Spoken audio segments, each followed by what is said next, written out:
اب میں ان کا ذکر کرنے لگا ہوں جو ہمارے بڑے ہیں، جو نقش بندیوں کے بڑے ہیں۔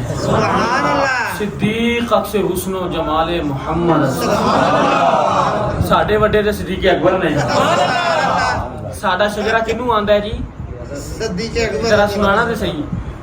بخش دے یا رب شفیع دو سرا کے واسطے، سرور و سید محمد مصطفیٰ کے واسطے، یا الہی ذوق شوق مہر الفت کر عطا، حضرت ابو بکر صدیق رضی اللہ تعالی عنہ محبوب اولیاء کے واسطے۔ ہمارا تو شجرہ ہی شروع حضرت صدیق اکبر کے نام سے ہوتا ہے۔ ہمارا شجرہ ہی شروع صدیق اکبر کے نام سے ہوتا ہے، شروع صدیق اکبر سے ہوتا ہے، ختم حضرت صاحب پہ ہوتا ہے۔ صدیق اکس حسن و جمال محمد است، فاروق ذل جاہ جلال محمد است، عثمان ضیاء شمع کمال محمد است، حیدر بہار باغ خصال محمد است۔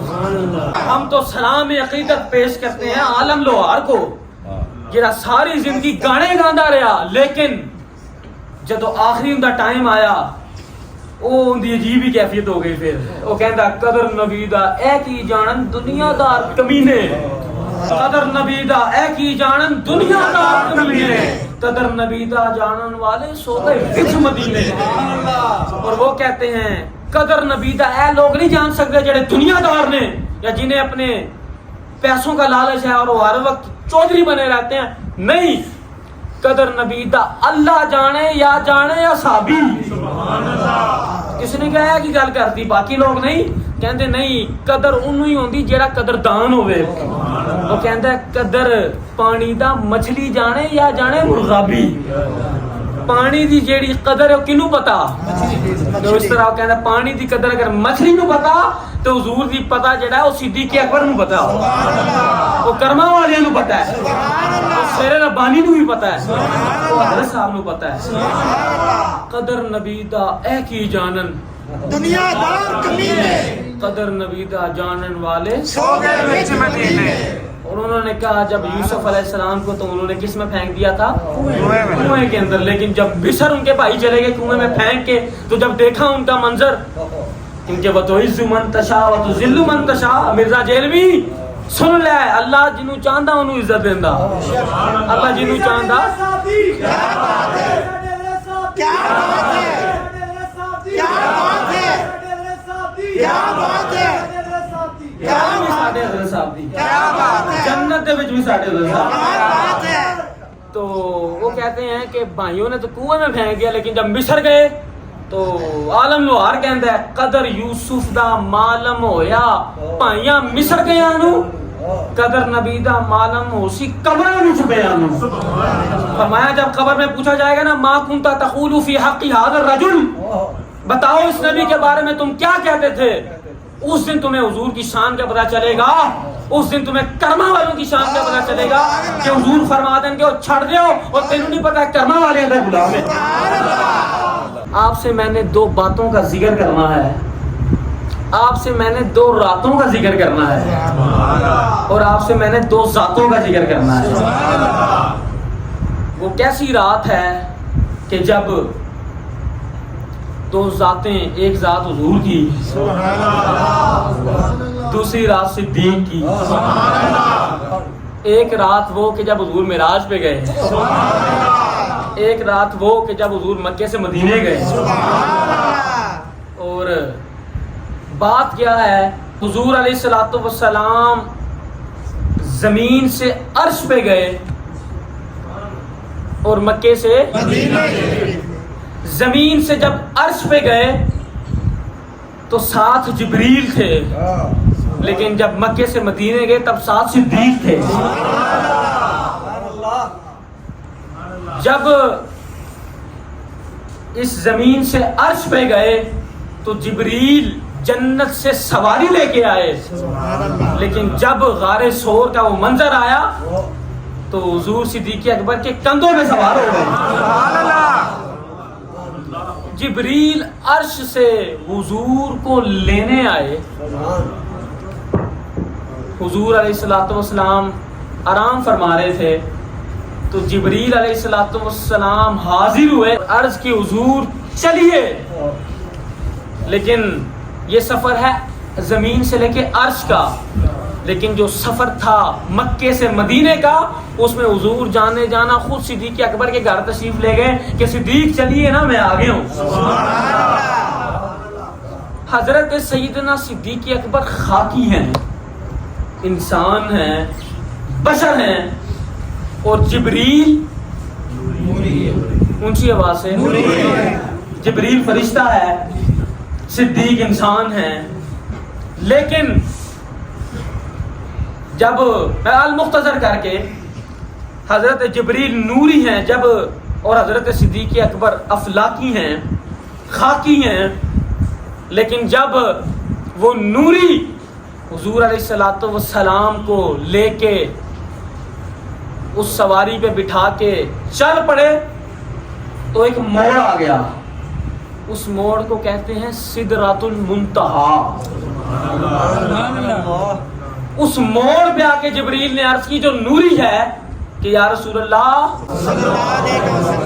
جو نوری ہے وہ یہ بات کر رہے ہیں کہ اس سے آگے اگر میں گیا تو میرے پر جل جائیں گے، میں نہیں جا سکتا۔ تو کسی بندے نے اس گل کا کنا سادہ ترجمہ کیتا کہ فرمایا نوری جیڑا ہے جبریل وہ حضور نو لے کے گیا موڑ تک، تو جیڑا خاکی ہے حضور نو لے کے گیا توڑ تک۔ ہمارے بڑے ہیں صدیق اکس حسن و جمال محمد، جو خاکی ہے وہ حضور کو لے کے گیا توڑ تک، وہ جو نوری ہے وہ حضور کو لے کے گیا حضور کو لے کے گیا۔ تے کیسی بات کسی نے کر دی کہ حضور علیہ السلام جبریل کے ساتھ گئے سدرۃ المنتہا تک، لیکن صدیق کے ساتھ گئے اپنے مزار مبارک تک، قبر بھی ان کی ساتھ ساتھ ہے۔ حضرت سیدنا صدیق اکبر رضی اللہ تعالیٰ عنہ اعلیٰ حضرت صالح بریلی، میرے امام، میرے آقا، میرے مولا، انہوں نے کسی نے پوچھا حضور گل او ہوندی جیڑی مختصر ہوگئے؟ حضرت صاحب ہی فرماندے سن، حضرت صاحب کہتے تھے کہ دریا کو کوزے میں بند کر دینا چاہیے۔ حضرت صاحب کہتے سن، حضرت صاحب فرماندے سن دریا کو کوزے میں بند کر دینا چاہیے۔ تو کسی نے اعلیٰ حضرت صالح بریلوی سے پوچھا کہ حضور صدیق اکبر کی شان کی ہے، یہ ایک لفظ میں بتائیں، صدیق اکبر کی شان کیا ہے؟ یہ ایک اعلیٰ حضرت رحمت اللہ تعالیٰ علیہ کیونکہ حضور کے وفادار غلام ہیں، وہ ایسے غلام ہیں کہ جب مدینہ پاک گئے حضور کے روضہ مبارک کے سامنے تو دل میں خیال ہے یا رسول اللہ مینوں کچھ بھی نہیں چاہیے، مینوں تہاڈا دیدار چاہیے۔ تو جب دیدار نہ ہوا اعلیٰ حضرت فرماتے ہیں وہ سوئے لال ہزار پھرتے ہیں تیرے دن اے بہار پھرتے ہیں، اس گلی کا گدا ہوں میں جس میں مانگتے تاجدار پھرتے ہیں، وہ جو تیرے در سے یار پھرتے ہیں در بدر یوں ہی خار پھرتے ہیں۔ اور اعلیٰ حضرت رحمت اللہ نے عرض کی حضور مینوں دیدار چاہیے۔ کیا چاہیے؟ دیدار۔ کیا چاہیے؟ دیدار۔ دیدار چاہیے۔ تو جب دیدار نہ ہویا اعلیٰ حضرت کہندے نے اب کوئی کیوں پوچھے تیری بات رضا، اب کوئی کیوں پوچھے تیری بات رضا، اور تجھ سے کتے ہزار پھرتے ہیں۔ جب اعلیٰ حضرت صالح بریلوی نے اپنے آپ کو کتا کہا تو اعلیٰ حضرت فرماتے ہیں حضور بنفس نفیس میرے سامنے تشریف لے آئے۔ سبحان اللہ، اللہ اکبر، یا رسول اللہ، اعلیٰ حضرت فرماتے ہیں کہ حضور بنفس نفیس میرے سامنے تشریف لے آئے تو اسی عظیم شخصیت سے جب پوچھا گیا کہ صدیق اکبر کی شان بتائیں ایک لفظ کے اندر، تو انہوں نے جواب گال نہیں مکا چھڑی، فرمایا کائنات کے اندر حضور جیسا پیر بھی کوئی نہیں اور کائنات کے اندر صدیق جیسا مرید بھی کوئی نہیں۔ صدیق اکبر وہ ہے جب حضور علیہ السلام نے اعلان کیا اشہد ان لا الہ الا اللہ واشہد ان محمدًا عبدہ ورسولہ، تو جس شخصیت نے سب سے پہلے کہا لبیک یا رسول اللہ اس شخصیت کا نام صدیق اکبر ہے۔ سبحان اللہ، اس شخصیت کا نام حضور علیہ السلام کی صحت مبارک، میں تو یہ نہیں کہہ سکتا کہ آپ علیل تھے، وہ تو گل ہی کوئی ہو رہے ہیں۔ حضور علیہ السلام نے فرمایا میری طبیعت ٹھیک نہیں تو اے میرے صحابہ صدیق کو کہو کہ وہ نماز ادا کرے۔ کروائے, مصلی پہ کھڑا ہو جائے, جس کو حضور مصلی پہ امام بنا دیں. وہ صحابہ کہتے ہیں ہم باہر گئے تو دیکھا صدیق اکبر موجود نہیں تھے, تو انہوں نے کہا, ہم نے کہا کہ نماز ہی پڑھانی ہے. انہوں نے حضرت عمر فاروق کو کھڑا کر دیا. تو جب انہیں کھڑا کر دیا عمر فاروق کو, فاروق ذل جاہو جلال محمد است. صدیق اکبر کی تو شان ویسے ہی برا, لیکن عمر فاروق میں تو جلال ہی بہت زیادہ, آواز بھی بڑی گرجدار. عمر فاروق رضی اللہ تعالیٰ عنہ نے جب کی اللہ اکبر, تو گرجدار آواز جب گئی حضور کے کانوں تک, تو حضور نے مسجد نبوی کے درمیان جو کھڑکی ہے وہ پردہ وہ ہٹا کے فرمایا لا لا لا. صحابہ جو ان سے وہ پریشان ہو گئے کہ حضور فرما رہے ہیں نہیں نہیں نہیں. اس حضور کی طرف متوجہ ہوئے, فرمایا یہ ہو ہی نہیں سکتا کہ صدیق موجود اور کوئی اور مصلی پہ کھڑا ہو جائے. یہ ہو ہی نہیں سکتا کہ صدیق موجود ہو اور کوئی اور. حضور علیہ الصلوۃ والسلام ایک قبیلے کی صلح کرانے کے لیے تشریف لے گئے. فرمایا کہ اگر میں لیٹ ہو جاؤں تو نماز کروا دینا. سیدنا صدیق اکبر کا عشق اور محبت دیکھیں کہ حکم بھی ہے کہ نماز پڑھا دینا, لیکن ادب. وہ کہتے ہیں کہ جب حضور تشریف لے گئے تو جب نماز کا وقت ہوا صدیق اکبر مصلی پہ کھڑے ہو گئے. وہ کیسا منظر ہوگا کہ مصلی حضور کا,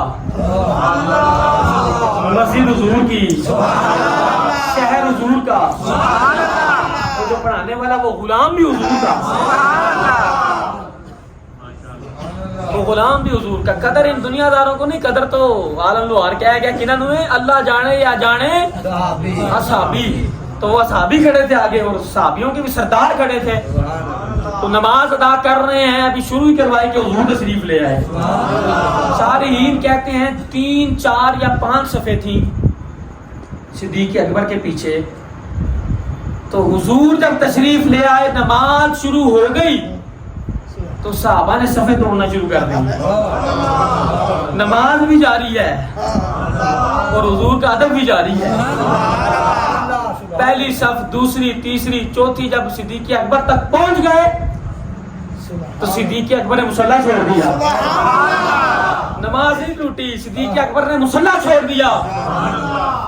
تو حضور نے فرمایا کہ بھائی نماز پڑھاؤ. وہ پھر پیچھے ہٹ گئے.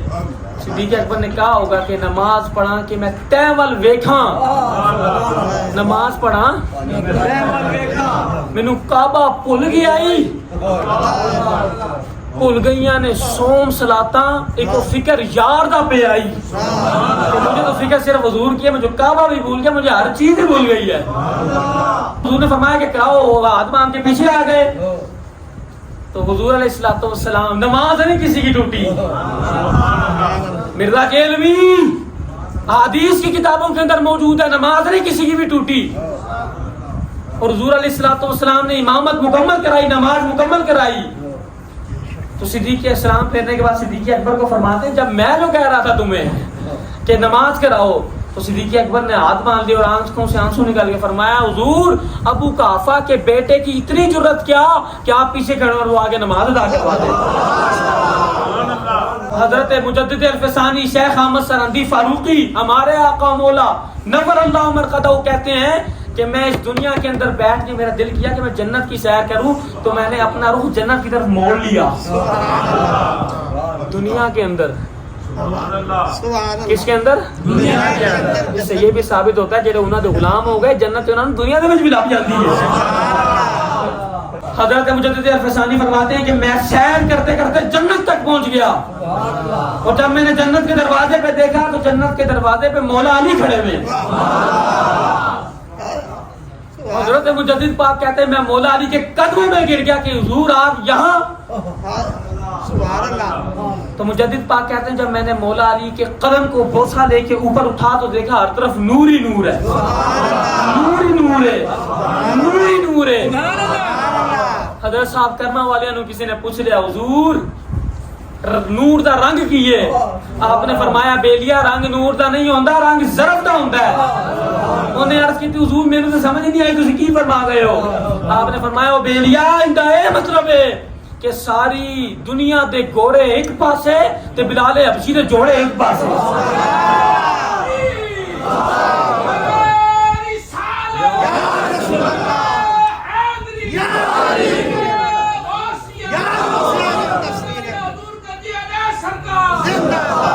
مجھے ہر طرف نور ہی نظر آیا، نور ہی نور نظر آیا تے وہ پریشان ہو گیا، اتنا نور تے مجدد پاک فرماتے ہیں مولا علی مجھے میرا بازو توڑ کے جنت کے دروازے کے اندر لے گئے. سبحان اللہ. وہ کہتے جب میں اندر گیا تو اس کو بھی زیادہ نور تے میں حیران ہو گیا تے مولا علی نے جب میری حیرانگی دیکھ لی، کیونکہ مولا علی تو حضور علم کا شاعر ہے اور علی اس کا دروازہ ہے، مولا علی کو تو ہر بات کا پتہ ہے. تو جب وہ پریشان ہو گئے کہ اتنا نور تے حضرت جناب علی رضی اللہ تعالیٰ عنہ نے مجدد پاک کو دھمکی دیتی، فرمایا یہ جو تمہیں ہر طرف روشنی نظر آ رہی ہے یہ جناب صدیق اکبر کے رخساروں کی روشنی ہے. یہ جناب صدیق اکبر کے صدیق اکبر وہ شخصیت ہیں کہ حضور علیہ الصلوۃ والسلام نے فرمایا کہ قیامت والے دن سب سے پہلے میری قبر کھلے گی. جب میری قبر کھلے گی تو دائیں طرف صدیق اکبر ہوں گے، بائیں طرف عمر فاروق ہوں گے، عثمان میرے پیچھے ہوں گے، علی میرے آگے ہوں گے.